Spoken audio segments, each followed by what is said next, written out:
Transparency international की एक report सामने आई है जिसमें पाकिस्तान का करप्शन के हवाले से जो रैंकिंग है वो और नीचे चली गई, यानी पाकिस्तान करप्शन में और आगे बढ़ गया। और ये रिपोर्ट उस ज़माने में सामने आई है जबकि इमरान खान का पूरा दावा या ज़ोर ही करप्शन को रोकने का है। अभी उन्होंने 2-3 दिन पहले तकरीर करते हुए फिर यही कहा कि वो इसी अपने मिशन पे कायम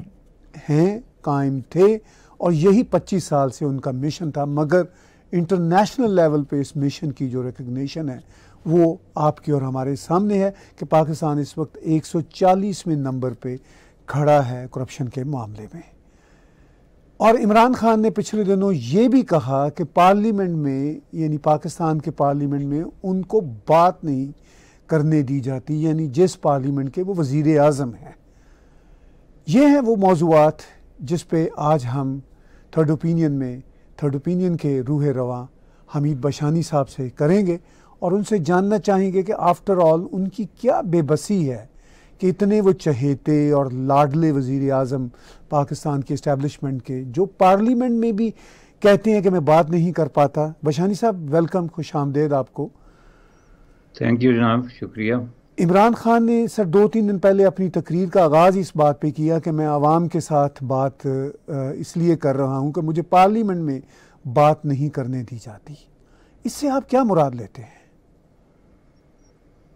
देखें जी, ये इससे मुराद तो बिल्कुल वाज़ेह है। आपको पता है डे 1 से जो प्राइम मिनिस्टर इमरान खान साहब की एटिकेट्स हैं ना, एक हर चीज़ के, एक फोरम के, हर ओहदे के, हर जिम्मेदारी के कुछ एटिकेट्स होते हैं। वो जो है वो वज़ीर आज़म वाले नहीं हैं फ्रॉम डे 1। जिस तरह का उन्होंने एक तसादम अंगेज़ किस्म का रवैया अपनाया हुआ है, पहले दिन से लेके पार्लियामेंट को इग्नोर किया। पहली दफ़ा जब उन्होंने पार्लियामेंट में वो जाके तो बाहर निकल गए थे, ये सारी चीज़ें, तो उसमें तो किसी शक की गुंजाइश ही नहीं थी कि वो ना तो पार्लियामेंट के प्रोसेस पे बिलीव करते हैं और ना उसको उस तरीके से वो कंस्ट्रक्टिवली एंगेज कर सकते हैं। तो जाहिर है कि ये अब 3 साल बाद आके ये शिकवा करना कि हमें बात नहीं करने दी जा रही,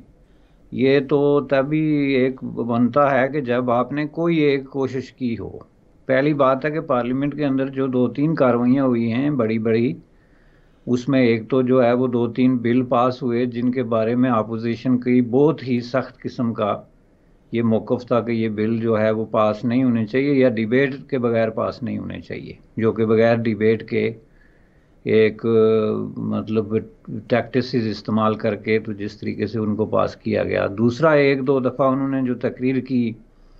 जिसको आप कह सकते हैं कि लोगों को घेर घूर के और इस तरीके से जो है वो तकरीर करके तो खुद निकल गए। तो ये एक तरह का जो है ना, ये गैर पार्लिमानी किस्म का रवैया होता है जी। दुनिया की किसी भी पार्लियामेंट में मेंबर ऑफ पार्लियामेंट जो होते हैं ना, वो कोई ले मैन नहीं है, वो पूरे इस प्रोसेस का हिस्सा हैं। प्राइम मिनिस्टर में और उनमें कोई फ़र्क अगर होता है तो वो सिर्फ एक ज़िम्मेदारी के हवाले से होता है। बेसिकली दोनों अवाम को रिप्रेजेंट कर रहे होते हैं। तो उनकी तरफ अगर आप इस तरह के हतक अमेज़ किस्म के रवैये इख्तियार करें, और स्पेशली जो इनके रुफ़काए कार हैं जिन्होंने कि बच्चों की सी सियासत जो है वो अपनाई, जिसमें गालियां देना, गैर ज़रूरी किस्म की वोटिंग करना, जैसे ये कोई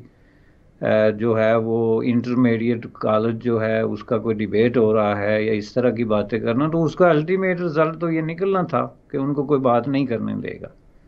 तो इसलिए मुझे लगता है कि ये तो उन्होंने एक सच्चाई को तस्लीम किया है और ये बड़ी एक लेमाए फ़िक्रिया है पाकिस्तान के जो फोर्थ कम या आने वाले जो पॉलिटिशियंस हैं उनके लिए भी। और इसमें एक बड़ा एक सबक है कि देखें जी, पार्लियामेंट्स जो हैं वो फोरम है ही डिबेट के लिए, और प्राइम मिनिस्टर के बगैर डिबेट का कोई मकसद ही नहीं है, अनलेस कि आपका कोई बहुत बड़ा कोई जो है वो उसमें काम रह गया हो, कोई ऐसी चीज़ हो, तो चलो एक एक्सेप्शन होती है। तो मैं समझता हूँ कि ये आस्ता आस्ता वो अपने फेलियर का 1 बाय 1 एतराफ़ करते जा रहे हैं, जिसमें एक ये भी है कि वो पार्लियामेंट को एंगेज नहीं कर सके, जो कि एक बुनियादी रिक्वायरमेंट है एक डेमोक्रेसी की, किसी भी दुनिया के पार्लियामेंट निज़ाम के अंदर। लेकिन बशानी साहब अब तो वो धमकी दे रहे हैं, कह रहे हैं कि अगर मुझे इक़्तिदार में ना रहने दिया गया तो मैं अपोजिशन का जीना हराम कर दूंगा और सड़कों पे वो सियासत करूंगा जो कि अगरचे वो पहले भी धरनों की सियासत करते रहे हैं, लेकिन अब तो उनके पास कोई बेसिस ही नहीं रही कि धरनों की सियासत कर सकें, क्योंकि पहले तो उनको एक ऑल्टरनेट के तौर पर देखा जाता था। 20-22 साल तो उनको बहरहाल अवाम की एक ख़ास परसेंटेज ने या उनके चाहने वालों ने उनको एक ऑल्टरनेट के तौर पर देखा, मगर ट्रांसपेरेंसी इंटरनेशनल की जो रिपोर्ट आई है वो जो ऑल्टरनेट अपने आप को समझते थे, जिस बुनियाद पर वो दावा करते थे कि हम एंटी करप्शन हैं, वही उल्टा काम साबित हुआ। इस सिचुएशन को आप सर कैसे देखते हैं? देखें जी, ये धमकी तो जो उन्होंने दी है अपोजिशन को बाज़ाहिर दी है, जो उनके लफ्ज़ों से लगता है, लेकिन हकीकत में ये धमकी उन्होंने दी है एस्टेब्लिशमेंट को। क्योंकि बहुत अरसे से ये एक बात चल रही है कि पाकिस्तान में जो है वो कोई जो बिहाइंड द सीन जोड़ तोड़ होती रहती है वो हो रही है, और इस तरह के हालात बनाए जा रहे हैं कि अपोजिशन को अकोमोडेट करके कोई रास्ता निकाला जाए। उसकी वजह यह है कि पाकिस्तान बड़ी तेज़ी से एक फेल्ड स्टेट की तरफ बढ़ रहा है, डिस्पाइट दी फैक्ट कि वो अजीब व गरीब किस्म के अदाद शुमार दे रहे हैं और मैं ना मानू वाले अदाद शुमार दे रहे हैं। लेकिन हकीकत तो ये है कि आप जो है वो फेलियर और सक्सेस के दरमियान 2-4 बिलियन डॉलर पे खड़े हैं सिर्फ, ये कोई 20-25 बिलियन डॉलर की बात नहीं कर रहे हम। तो इस सूरत में अगर आप जो है वो कोई 2-4-6 बिलियन डॉलर की वजह से डिफ़ॉल्ट करने पे आ जाते हैं, या आपका जो इंटरनेशनल क्रेडिट रेटिंग है या इस तरह की चीज़ें एक्सपोज होती हैं, तो जाहिर है कि ये एक बड़ा सामने का मसला है। तो इसमें जो है उन्होंने धमकी जो दी है वो इसी तनाज़र में दी है, चूँकि इसमें ये डिस्कस ये हो रहा है जी कि ये अब डिलीवर नहीं कर सकते, चूँकि 3.5 ईयर्स में इन्होंने अगर डिलीवर नहीं किया तो अब जो है एक आध साल में, एक आध साल भी ना समझे, चूँकि अगला एक साल तो पूरा समझ लें इलेक्शन प्रोसेस में भी चला जाता है, तो 6 महीने या साल में जो है वो कितना एक कुछ जो है वो डिलीवर कर सकते हैं। इस एक और दूसरा ये है कि आप अगर इस तरह की सिचुएशन में कोई इलेक्शन कराएंगे भी तो जो नई गवर्नमेंट आएगी उसमें ये पोलराइजेशन का जो प्रोसेस है ये इससे भी दुगना होगा, चूँकि आप एक लड़ाई को एक्चुअली डेमोक्रेसी के नाम पे आगे मुंतकिल कर रहे हैं। ये बुनियादी तौर पे एक लड़ाई लड़ रहे हैं, ये कोई डेमोक्रेटिक प्रोसेस को फॉलो नहीं कर रहे हैं। तो इसलिए मुमकिन है कुछ लोगों ने सोचा हो कि थोड़ा हालात को ठंडा किया जाए, जिसके खिलाफ उन्होंने बड़ी सख्त किस्म की धमकी दे दी। और ये जो धमकी है ना, इसको जो महज़ूब ज़बान में कहते हैं ना, unbecoming of A prime minister, यानी कोई भी प्राइम मिनिस्टर के मुंह से इस तरह की बात कि मुझे निकाला गया तो मैं ये कर दूंगा, मुंह पे हाथ फेरना और धमकियां मेज लहजा इख्तियार करना, ये unbecoming of A prime minister है। ये कोई भी प्राइम मिनिस्टर इस तरह के अल्फाज, इस तरह का लहजा, इस तरह का जो बॉडी पोस्चर है धमकी अमेज किस्म का, ये तो आजकल जो बड़े बदमाश किस्म के लोग हैं वो भी इस तरह का पोस्चर जो है वो इख्तियार नहीं करते और इस तरह सरेआम लाखों लोगों के सामने जो है धमकियां नहीं देते। आप क्या किसी का जीना दोबर कर देंगे? क्या है आपके पास? जीना दोबर आप कर देंगे। जो आप डायलॉग यूज़ कर रहे हैं तो इसका मतलब ये है कि आप जो है वो गैर कानूनी और गैर अखलाकी ज़राए इस्तेमाल करेंगे एज ए प्राइम मिनिस्टर, क्योंकि इस तरह किसी का जीना दोबार करना कोई मजाक तो नहीं है ना। आप क्या कर लेंगे किसी को? कोई आपके घर से खाता है, आप किसी को ज़मीन से निकाल देंगे, क्या करेंगे आप? यही करेंगे ना कि नैब के ज़रिए या कुछ ऐसी कैंगरू अदालतों के ज़रिए उनको विक्टिमाइज़ कराएंगे जो आप पहले से कर रहे हैं। तो इस तरह की जो धमकी है मैं समझता हूँ कि ये बड़ी इंसल्टिंग है इस पोस्ट के लिए। कोई प्राइम मिनिस्टर अपने होशो हवास में इस तरह का लहजा इस्तेमाल नहीं करेगा। ये लहजा अमूमन प्राइम मिनिस्टर जो है वो हालते जंग में मुखालफिन दुश्मनों के लिए इस्तेमाल कर, दुश्मन ममालिक के लिए जिनसे वो जंग कर रहे होते हैं कि मैं नेस्तो नाबूद कर दूंगा, तबाह कर दूंगा। ये कौन सी इमरान खान साहब को आज तक ये पता नहीं चला कि अपोजिशन जो है वो पार्लिमानी निज़ाम का हिस्सा है, उसके बगैर कोई हुकूमत, कोई जो है वो सिलसिला चल ही नहीं सकता, चूँकि ये कोई मुमकिन ही नहीं है। हर चीज़ की अपनी रिक्वायरमेंट होती है। दुनिया का कौन सा जमहूरी मुल्क है जिसमें सिर्फ जो है हिज़्ब इक़्तिदार वाले ही होंगे और हिज़्ब मुखालिफ या जेलों के पीछे होगा या आप उनका जीना दोबर कर देंगे? तो ये बहुत ही ज़्यादा जो है वो एक अनसिविल किस्म का एटीट्यूड है, अनसिविल किस्म की धमकी है, और ये इस चीज़ की तरफ निशानदेही करती है कि अब जो इनका जहाज़ है वो डूबना शुरू हो चुका है। आगाज, बिगिनिंग ऑफ द एंड जिसको आप कहते हैं दूसरे अल्फाज में, वो शुरू हो गया है। और आप देखते जाएंगे कि अब इनके लहजे में सख्ती आती जाएगी और ये इस तरह के जो है वो दीगर मामलात में भी इस तरह का रवैया इख्तियार करते जाएंगे। रहा सवाल जो दूसरा है, जो ट्रांसपेरेंसी इंटरनेशनल वाला, वो तो इससे भी इम्पोर्टेंट है, क्योंकि ये जो शख्स हैं ये आए ही इसी बेस पे हैं कि मैं पाकिस्तान में जो इनका सिंगल एजेंडा था कि मैं जो है वो करप्शन के ख़िलाफ़ लड़ूंगा और करप्शन ख़त्म कर दूंगा, उसके लिए इन्होंने लोगों को कन्विंस करने के लिए बेशुमार दलाइल दिए कि करप्शन ऊपर से नहीं होगी तो नीचे से नहीं हो सकती, ये है वगैरह वगैरह, जो भी इनके दलाइल थे। लेकिन वो कहते हैं ना कि हक़ाइक़ मुक़द्दस होते हैं, फैक्ट्स आर सैक्रेड। अब फैक्ट्स ने खुद अपने आप को ज़ाहिर किया। अब आप ये देखें कि अब इनके वेल विशर जो है वो कल से लगे हुए हैं सोशल मीडिया पे और अखबारात पे, और जो सरकारी मीडिया है, मीडिया को अब सरकारी ही कहना चाहिए पाकिस्तान में, उस पे जो है ट्रांसपेरेंसी इंटरनेशनल को डिस्क्रेडिट करने के लिए। तो ये एक बड़ा इंपॉर्टेंट इशू है, इस पर थोड़ी सी मेरे ख्याल में बात होनी चाहिए,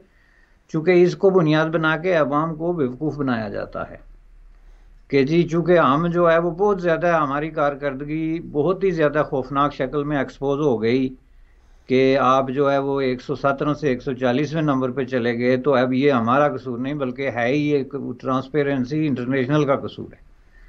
क्योंकि अब वो ये कहने से भी रहे कि इसमें पिछली हुकूमत का हाथ है। तो इसमें देखना ये है कि ये जो है, देखें वो उनके जो आइडियोलॉग हैं वो दलाइल ये दे रहे हैं कि जी ये ऑर्गेनाइजेशन, इसकी हैसियत क्या है जी, ये जानबदार लोग हैं जी, ख़ास तबके को लेके जो एलीट ओपिनियन है सिर्फ उसको काउंट करते हैं, इनके सर्वे के अंदाज में फ्लाज हैं। ये चीज़ मैं आपको बता दूं, चूँकि मेरे इस पर काफ़ी रिसर्च है, कि दुनिया का जो भी क्रेडिबल फोरम है उस पर किसी न किसी शक्ल में इस तरह के इल्ज़ामात हैं। नॉट ए सिंगल फोरम जिसको आप इससे एग्जेम्प्ट करार दे दें। जो दुनिया में पावर्टी के हवाले से जो आदाद शुमार जमा करते हैं, जो ये बताते हैं कि कौन सा मुल्क गरीब हो रहा है, कौन सा अमीर हो रहा है, या किस मुल्क में गरीब लोग मज़ीद गुर्बत की तरफ जा रहे हैं, एजुकेशन के रेश जो है वो किस मुल्क में क्या है, हेल्थ का किस में क्या है, अमवात की शरह क्या है, लाइफ एक्सपेक्टेंसी क्या है, कोई उठा के देख लें जितने इस तरह की ऑर्गेनाइजेशंस हैं, और अलग अलग ऑर्गेनाइजेशंस हैं, जिसमें कि यूनाइटेड नेशन की यूनिसेफ जो है की हवाले से भी बहुत सारी तनकीद आप पढ़ेंगे, पेजेस एंड पेजेस, चूँकि वो ज़्यादातर जो चाइल्ड पावर्टी है और अनइक्वालिटी है और इस तरह के इश्यूज़ पे आदाद शुमार लेके आते हैं, उनको जिन लोगों के मफादात हैं वो इसी तरह डिस्क्रेडिट करने की कोशिश करते हैं। तो इस तरीके से कोई भी फोरम जो है उसको आप 100%, हम नहीं कहते कि फ़िलहाल ऐसा है विच इंक्लूड्स ट्रांसपेरेंसी, लेकिन सवाल ये है कि क्या ट्रांसपेरेंसी ने ये जो आदाद शुमार दिए ये सिर्फ पाकिस्तान के बारे में दिए? पहला बड़ा सवाल ये है। और आप ये देख लें कि उसमें दुनिया के 140 से ऊपर मुल्क जो हैं वो शामिल हैं, तो उन्होंने हर मुल्क के बारे में वही क्राइटेरिया यूज़ किया जो पाकिस्तान के बारे में किया है। अगर वही क्राइटेरिया जो है वो इंडिया के बारे में दुरुस्त है, ईरान के बारे में दुरुस्त है, या यूनाइटेड स्टेट ऑफ अमेरिका के बारे में दुरुस्त है, तो ज़ाहिर है पाकिस्तान के बारे में आप उसको इस तरीके से एक्सक्यूज़ करके बिल्कुल ही जो है वो डिस्क्रेडिट जो है वो नहीं कर सकते, बजाय इसके कि आप अपना फेलियर तस्लीम करें और रूलिंग एलीट अपनी रिस्पॉन्सिबिलिटी ले और इस चीज़ को तस्लीम करे कि भाई इस तरीके से करप्शन जो है दुनिया के करप्ट तरीन लोगों को, जो गुज़श्ता 20 साल से मुख्तलिफ शक्लों में मुख्तलिफ हुकूमतों के अंदर रह के करप्शन करते रहे, उनको आप वज़ीर और मशीर और एडवाइज़र बना के तो करप्शन ख़त्म नहीं कर सकते। पहली बात ये है। दूसरी बात यह है कि अगर इसमें कोई फलाह है भी तो चलें आप 140 पे उसको 120 पे ले आते हैं, आगे ही गई है ना, 17, 18, 19, 20 पे ले जाते हैं, तो जिसका मतलब ये है कि आपका ये जो दावा था कि मैं करप्शन ख़त्म करने आया हूँ और सिंगल पॉइंट है मेरा, ये अवाम के साथ बहुत बड़ा एक फ्राजुलेंट किस्म का दावा था और उसकी हकीकत जो है वो बिल्कुल क्लियर हो गई है। आप बेशक उसको जो भी ट्रांसपेरेंसी को जिस माध्यम में डालना चाहें बेशक ये डाल दें। तीसरी चीज़ आप मुझे ये बताएं कि पाकिस्तान में जो करप्शन के चारों तरफ मज़ाहिर आपको नज़र आते हैं, expressions and display, corruption on display on everywhere, उसमें से किस चीज़ में कमी हुई है? क्या पाकिस्तान में जाली डिग्रियां बननी बंद हो गई हैं? कोई नहीं मिलती, किसी को चाहिए डिग्री तो आज। क्या पाकिस्तान में ये जो प्रोफेसर जाली पेपर लिखते हैं और इंटरनेशनली डिस्क्रेडिट होते हैं, इस पे कोई पाबंदी या कंट्रोल आ गया? क्या पाकिस्तान ने पटवारियों ने, तहसीलदारों ने और डेप्यूटीज़ ने और पुलिस वालों ने जो है वो रिश्वतें लेनी और आवाम से पैसे लेके उनके काम के रास्ते में रुकावटें बनना हल करने के बजाय वो ख़त्म कर दिया? कोई काम आप जो है बर्थ सर्टिफिकेट से लेके तो डेथ सर्टिफिकेट तक, कोई डॉक्यूमेंट आप बगैर रिश्वत दिए, अनलेस कि आप एक इन्फ्लुएंशियल आदमी हैं, सोसाइटी में नाउन है या कोई आपका ऐसा इन्फ्लुएंस है, इसके बगैर आप जाके लेके देखें किसी भी शख्स से। तो जिस सोसाइटी के अंदर आपको अपना बर्थ सर्टिफिकेट और निकाहनामा जो है वो रिश्वत के बगैर नहीं दिया जा सकता, तो आप कहें जी इसमें हमने ट्रांसपेरेंसी लेके आ गए, चूंकि मैं ऊपर बैठा हुआ तो मेरे नीचे कोई जो है वो रिश्वत नहीं ले सकता, तो ये बहुत बड़ा झूठ है। पाकिस्तान में जिस तरीके से रिश्वत आज से 5 साल पहले थी उससे दुगना चुगना है। पुलिस करप्शन है, पुलिस टार्चर है, जो भी आपकी प्राइवेट सेक्टर जो रिलेटेड है गवर्नमेंट सर्कल के साथ के, मसलन ये जो हाउसिंग स्कीमें हैं, परमिट इश्यूज हैं, ये सारी चीज़ें एक पूरा हैंड टू हैंड जिसको आप कहते हैं रिश्वत में जो है वो डूबे हुए हैं। तो ये कहना कि जी हमने तो बहुत बड़ा कमाल कर दिया और फिर इस पे इंसिस्ट करना कि एक इंटरनेशनल ऑर्गेनाइजेशन जो गुज़श्ता 20 साल से एक क्रेडिबल जो है वो अदाद शुमार लेके आ रही है, उसको डिस्क्रेडिट करके आप बच जाएंगे, तो फिर उस मुल्क का अल्लाह ही हाफ़िज़ है। आप देख लें जहाँ टॉप बास जो आपका टॉप चोटी की लीडरशिप जो है उसकी इस तरह की बचकाना किस्म की अप्रोच हो इस तरह के इश्यूज़ पे, वहाँ आप किस तरह किसी पॉजिटिव चेंज की तवक्को रख सकते हैं? तो बशानी साहब, इनके पास तो एक ही जिसे कहते हैं बेट थी कि जी हम एंटी करप्शन हैं, वो ख़त्म हो गई। अब जो हमने इनकी 22-25 साल पॉलिटिक्स देखी है तहरीक इंसाफ की और ख़ास तौर पर इमरान खान की, उसमें यही था कि इनको एक ऑल्टरनेट के तौर पर समझा जाता था।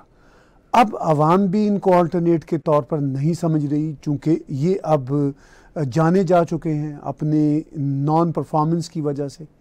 अब इनकी हकीकत खुल चुकी है। तो इस सारी सूरत हाल में अब ये किस बात पे अवाम के पास जाएंगे और जिस गुस्से का ये इजहार कर रहे हैं उस गुस्से को अवाम कैसे अब बाय करेगी?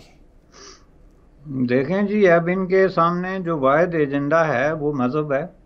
ये मज़हब को बतौर हथियार इस्तेमाल करेंगे और करेंगे क्या, करना शुरू कर दिया है उन्होंने।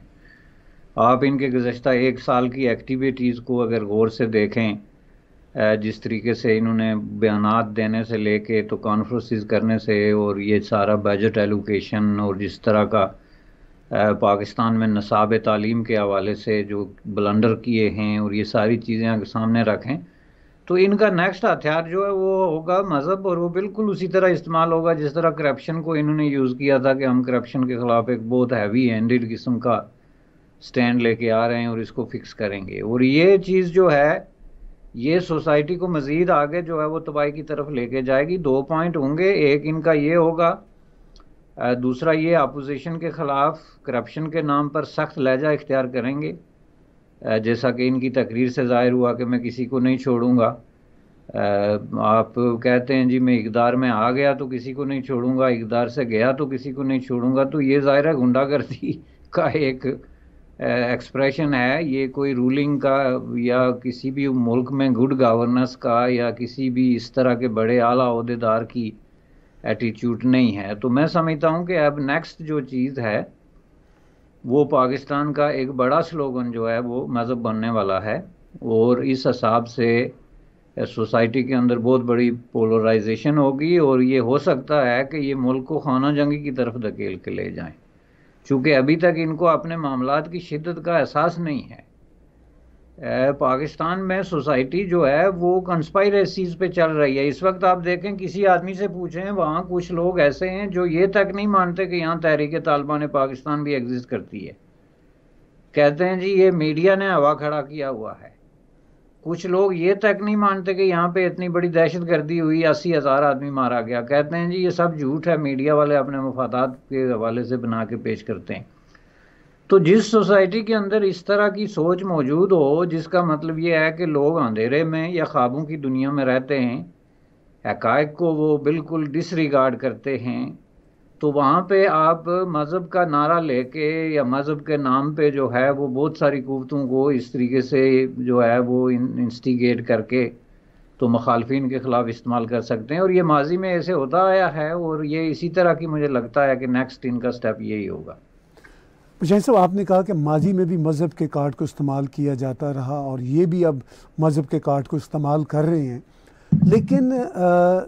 इनकी बॉडी लैंग्वेज भी और इनकी लैंग्वेज भी इमरान खान साहब की बताती है कि इनको अंदाज़ा है कि पाकिस्तान में जो हालात हैं इस वक्त इंटरनेशनल स्टेज पर वो बहुत ही ख़तरनाक हैं। तो ये मजहबी कार्ड या करप्शन के ख़िलाफ़ जो कार्ड है, ये सब जो सियासी शोबदाबाजियाँ हैं, ये इनके काम आती नज़र नहीं आ रही। तो उस सूरत में पाकिस्तान में गवर्नेंस का ढांचा क्या होगा? इनकी हुकूमत को क्या गिरा दिया जाएगा या अर्ली इलेक्शन की कॉल दे दी जाएगी? क्या आपको नज़र आता है ग्राउंड पे? देखें जी, उसूली तौर पे तो मैं तो इसके हक में हूँ कि अर्ली इलेक्शन नहीं होने चाहिए। इनको इनका टाइम पूरा करने का मौका दिया जाए ताकि अवाम को किसी किस्म के शक व शुबे की गुंजाइश ना रहे। इनको अगर आप 30 डेज भी पहले उतार देते हैं तो इनका सारा फोकस ये होगा कि ये जनाब जो है, हमें चूंकि 30 दिन पहले उतारा गया वरना हम पता नहीं क्या कर देते। चूंकि वो झूठ की एक पूरे सिलसिले पे उनका सारा स्टैंड ही जो है वो झूठ पे खड़ा है। तो मैं समझता हूँ कि अब अपोजिशन भी ये बात महसूस कर रही है कि इनको निकालने में कोई जल्दी नहीं होनी चाहिए, चूंकि इस तरीके से ये शाहिद होने की कोशिश करेंगे और लोगों की हमदर्दियाँ हासिल करेंगे, जो कि टोटली नाकाम हो गए हैं। जो भी उनके आदाद शुमार हैं या वो चीज़ें बना के पेश कर रहे हैं कि हमने ये कर दिया और इसके नताज 5 साल बाद निकलेंगे, या फलां हमने प्रोजेक्ट जो है वो स्टार्ट कर दिया, हालांकि वो प्रोजेक्ट्स का जो अशर हो रहा है वो भी आपको नज़र आ रहा है। अभी रिसेंटली कोर्ट्स ने किस तरह के डिसीजन करने शुरू कर दिए। तो इस हिसाब से मैं समझता हूँ कि ये कोई बहुत बड़ा एक अहम बात नहीं है कि इनको फौरी तौर पे हटा दिया जाए। इससे ज़्यादा अहम बात यह है कि इनको पूरे तरीके से एक्सपोज किया जाए,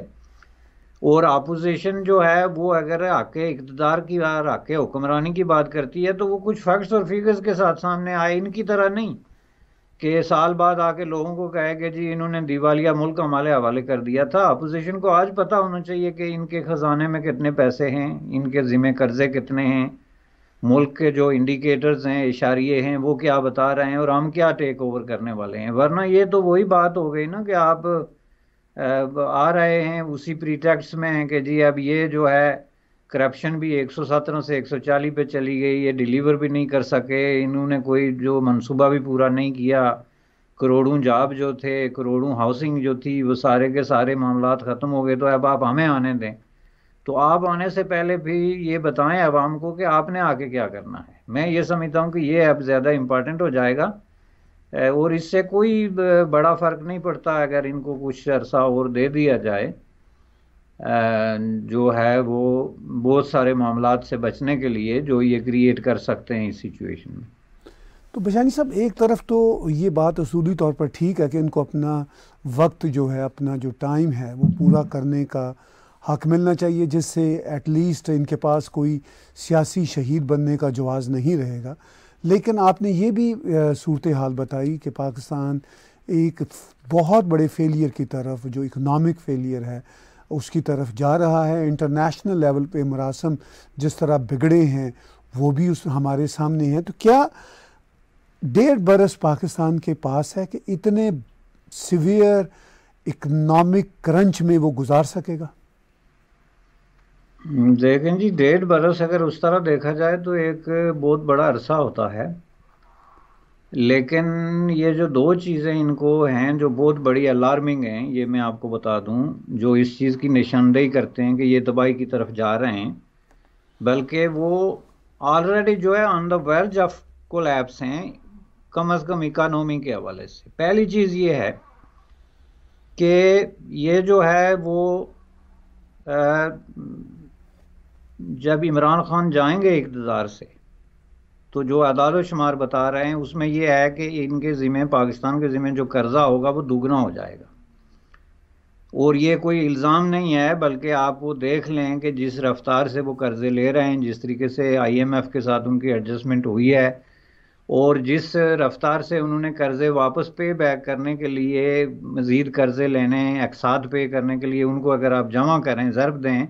बाई 24 मंथ्स, तो आपको सामने नज़र आ जाएगा कि वो दुगने हो जाएंगे। अब सवाल ये पैदा होता है कि जो भी आएगा 2 साल बाद या 1.5 साल बाद,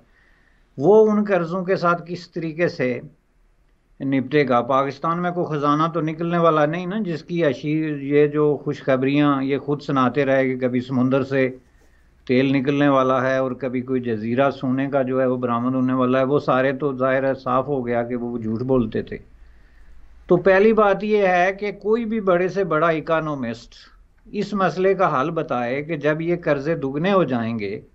तो इनका इंटरेस्ट रेट और इनकी जो पर मंथ आपकी मंथली मंथली इंस्टॉलमेंट है, उसके लिए रिसोर्सेज आपके पास कौन सा ऐसा जरिया है जिससे आप लेके पे करेंगे। नंबर एक। नंबर दो ये है कि आपने 3.5 years में जो आपकी इंटरनेशनल रिलेशंस हैं उसके अंदर जो है आपने जितने भी इकदाम किए वो सारे काउंटर प्रोडक्टिव साबित हुए। सबसे पहले अमरीकियों की तरफ से आप डिस्क्रेडिट हुए, और अमेरिका से डिस्क्रेडिट होना मुमकिन है आम हालात में कोई बड़ी बात ना हो, लेकिन पाकिस्तान स्पेसिफिक और पाकिस्तान की हिस्ट्री को सामने रखते हुए ये बहुत बड़ी बात है, बल्कि ये एक तूफान है। उसकी वजह यह है कि पाकिस्तान ने अमेरिका से बिलियंस ऑफ डॉलर्स लिए हैं।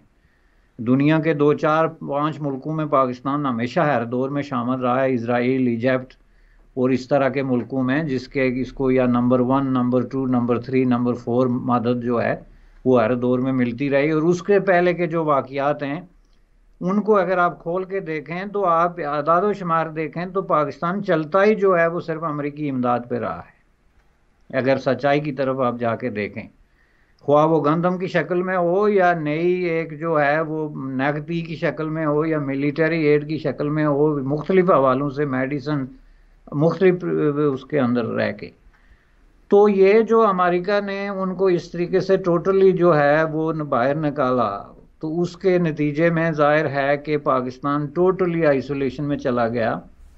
जिसमें उसके अरब अलाइज जो हैं वो सारे फरिश्त हैं, जो इस बात की बार बार तस्दीक करते हैं जो हम गुज़श्ता 20 साल से कह रहे हैं कि ये जो अरब स्टेट्स हैं ये बुनियादी तौर पे अपने आप को अमेरिका की एक कॉलोनी समझकर उस पर फ़ख्र महसूस करते हैं, और अमरीकी आशीर्वाद, इजाज़त और उसके कहे बगैर वो दुनिया में कोई बड़ा डिसीजन जो है वो करने के लिए तैयार नहीं है। ये आपने ट्रंप के ज़माने में भी देख लिया था, जब उन्होंने सऊदी अरब को ले आके इनके सर पे बिठाया था। उसके बाद भी, उससे पहले क्लिंटन वगैरह के दौर में जो तुर्की वगैरह के हवाले से मामलात हो रहे थे, तो ये पाकिस्तान के लिए इस तरीके से सरवाइव करना जो है वो पॉसिबल नहीं है कि एक ही वक्त में वो इन सब लोगों से, वेस्ट के साथ भी, अमेरिका के साथ भी,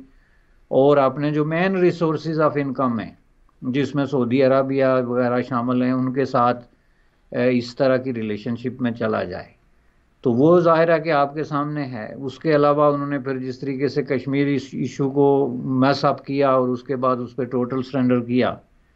हाल ही में आपने देख लिया होगा कि यूनाइटेड अरब एमिरेट्स ने जो बिलियंस ऑफ डॉलर्स की इन्वेस्टमेंट की, उस पर पाकिस्तान की वजारत खारजा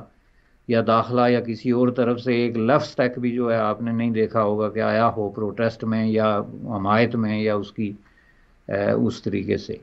ऊपर से इनकी इकनॉमिक पॉलिसी आई जो तजादात का एक मजमुआ है, और उसको सामने रखते हुए ये लगता है कि अब ये अंधेरे में जो है वो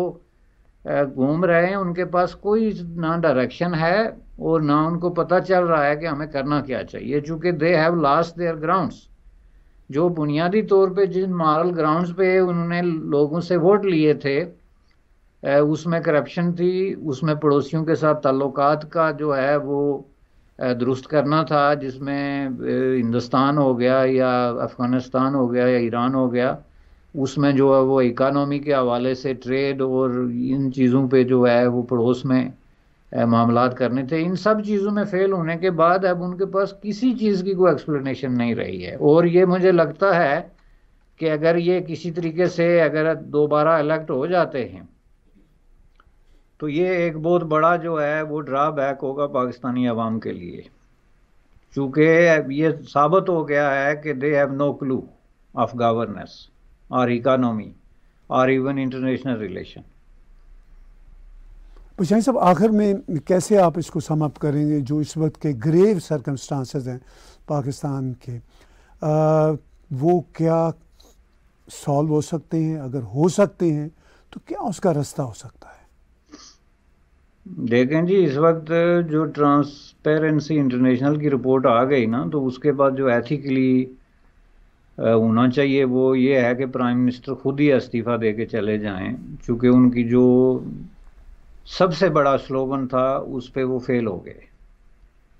लेकिन जाहिर है कि वो ऐसा करेंगे नहीं, बल्कि वो तो एक लड़ाई की दावत दे रहे हैं और एक खाना जंगी की सी धमकी जो उन्होंने दी है गुज़श्ता दिनों टीवी पे, वो दे रहे हैं। तो इसलिए मुझे ये लगता है जनाब कि इसमें बेहतरी की कोई उम्मीद नहीं है। इनके लहजे में सख्ती आती जाएगी और ये एक एग्रेसिव किस्म का जो है वो पोस्चर इख्तियार करेंगे। और वैसे भी इन्होंने अपने इर्द गिर्द जिन लोगों को इकट्ठा किया हुआ है वो गालियां देने और एक नेकेड किस्म का एग्रेशन जो है अपोजिशन पे निकालने के आदी हो चुके हैं। और ये सूरत हाल एक ऐसी है कि जो मुल्क को बिलाखिर जो है ना एक बड़ी जो है वो इंटरनल अनरेस्ट और सिविल वार की तरफ ले जा सकती है, ये मैं आपको बता दूँ। बहुत शुक्रिया बशानी साहब, आपने अपने ख्यालात का इजहार किया आपके अपने शो में थर्ड ओपिनियन में। व्यूअर्स, बातचीत सुन रहे थे आप बैरिस्टर हमीद बशानी साहब की, जो थर्ड ओपिनियन के रूह रवां हैं। आप टैग टीवी को सब्सक्राइब कीजिए, इसके साथ साथ टैग टीवी के डोनेट के बटन को क्लिक करेंगे तो आप हमें कंट्रीब्यूट कर सकते हैं। आज का तबसरा बैरिस्टर हमीद बशानी साहब के साथ देखने और सुनने का बहुत शुक्रिया।